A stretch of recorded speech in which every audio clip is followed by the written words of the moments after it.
Morning students, hope you all are doing good at your home.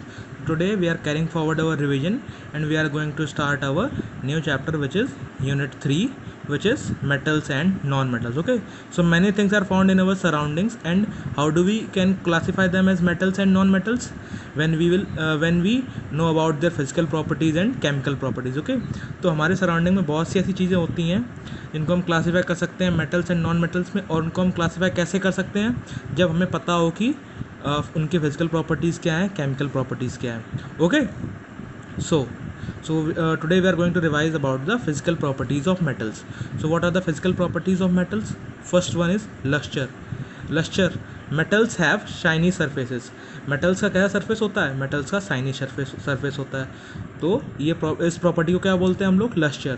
Okay, so first property is luster. So metals have shiny surfaces and they are lustrous in nature. Okay, metals का shiny surface होता है, इसलिए वो कैसे होते हैं nature में? lustrous होते हैं. For example, gold and silver. Okay, so next physical property is it is hardness. Okay, metals are generally hard. metals generally कैसे होते हैं? hard होते हैं. Okay, metals कैसे होते हैं? metals are generally hard. For example, iron and copper. Iron लोहा और कॉपर तांबा. इसको हम देखते हैं तो कैसे होता है? ये दोनों ही हार्ड मेटल्स होते हैं. लेकिन कुछ ऐसे मेटल्स भी होते हैं, they are few exceptions which are generally soft in nature. Okay, तो कुछ ऐसे मेटल्स भी होते हैं जो सॉफ्ट होते हैं नेचर में. For example sodium, lithium, potassium. Okay, they are soft enough to be cut with the help of a knife. Okay, तो ये इतने सॉफ्ट होते हैं कि इनको हम नाइफ की हेल्प से काट भी सकते हैं. Okay, now moving on towards our third physical property, which is in which state do they exist. okay, तो ये metals किस state में exist करते हैं? तो state बहुत important होता है कि ये किस state में exist करते हैं. exist in solid state except mercury, it exists in liquid state. तो ज़्यादातर जितने भी metals होते हैं वो किस state में exist करते हैं? वो solid state में exist करते हैं, except किसको छोड़ के? mercury को छोड़ के. it exists as a liquid. तो सारे ही मेटल्स जो होते हैं वो सॉलिड स्टेट में एग्जिस्ट करते हैं. ओके, सिर्फ एक मेटल को छोड़ के, that is mercury. Mercury exist in the liquid state. Okay students, so in our periodic table there are only two elements which exist in the liquid state. One is mercury and another one is bromine. mercury is the metal and bromine is the non-metal. तो हमारे पूरे product table में केवल दो ही element ऐसे हैं जो liquid state में एग्जिस्ट करते हैं. पहला तो मरकरी जो कि एक मेटल है, and second one is bromine which is a non-metal. So now students, moving on towards our next property, which is malleability. Okay, so what is malleability? malleability वो होते हैं कि जिससे भी हम किसी भी मेटल को थिन शीट्स में ड्रॉ कर सकते हैं.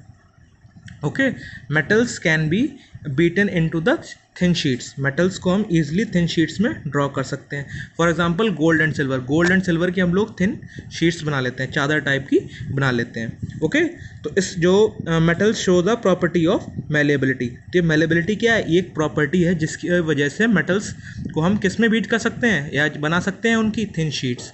For example gold and silver.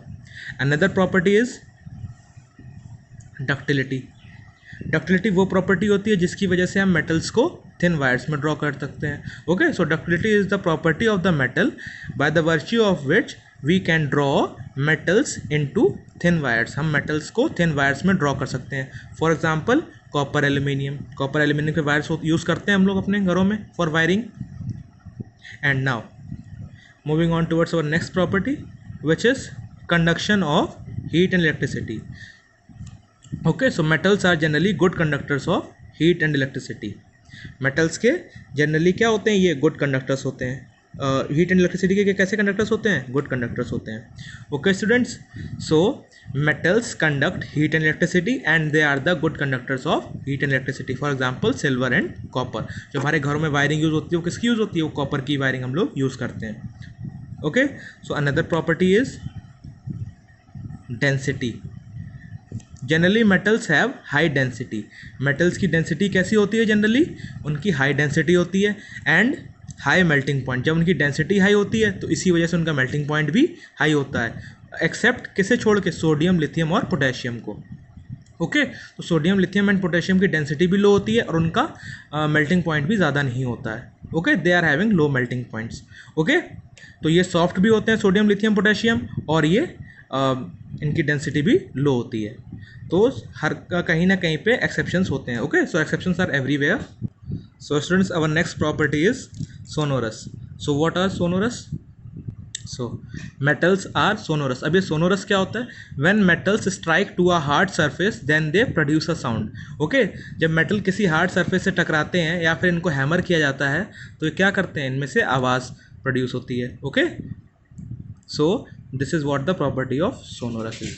So metals are generally sonorous in nature. Okay when metals strike to a hard surface then they produce sound. The next property is about the oxides. So metallic oxides are basic in nature. Metallic oxides कैसे होते हैं nature में? ये basic in nature होते हैं. Okay generally सारे ही basic in nature होते हैं एक्सेप्ट किसको? Aluminium oxide which is amphoteric in nature. Amphoteric means क्या? ये बेसिक नेचर भी शो करती है और एसिडिक नेचर भी शो करती है.